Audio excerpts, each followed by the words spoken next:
Welcome back to my channel. ఈరోజు మీకు నేను గ్రీన్ కాఫీ ఏ విధంగా తయారు చేయాలో ఇప్పుడు మీకు చూపిస్తానండి. ముందుగా ఒక జార్లో దాల్చిన చెక్క రౌండ్గా ఉంటాయి కదండి, అవి 2 తీసుకోండి. అలాగే నార్మల్ దాల్చిన చెక్క, తర్వాత గ్రీన్ కాఫీ 3 స్పూన్లు కానీ 2 స్పూన్లు కానీ మీరు వేసుకోండి.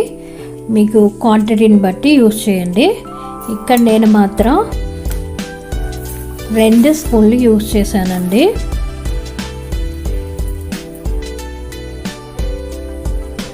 తర్వాత హాట్ వాటర్ పెట్టుకోవాలండి. హాట్ వాటర్ హీట్ అయిన తర్వాత అది 90 డిగ్రీ సెంటీగ్రేడ్ రావాలి. సో ఇప్పుడు దాన్ని నేను చెక్ చేస్తున్నానండి థర్మోమీటర్ సాయంతో. మీరు ఇప్పుడు ఇక్కడ చూసినట్టయితే చూడండి 90 వచ్చింది. సో ఇప్పుడు మనము స్టవ్ ఆఫ్ చేసుకొని ఆ హాట్ వాటర్ మనం ఇందాక పెట్టుకున్న జార్లో వేసేసుకుందాం.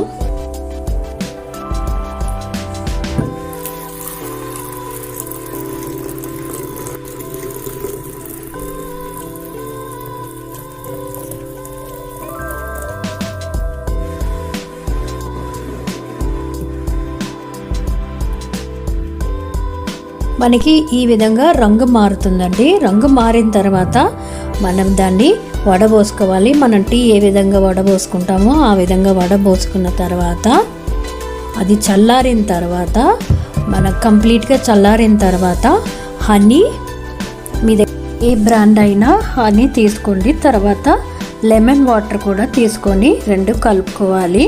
కలిపిన తర్వాత ఈ విధంగా ఉందండి. సో ఇంతేనండి, చాలా సింపుల్గా మనము వెయిట్ లాస్ సబ్స్క్రైబ్ చేయండి.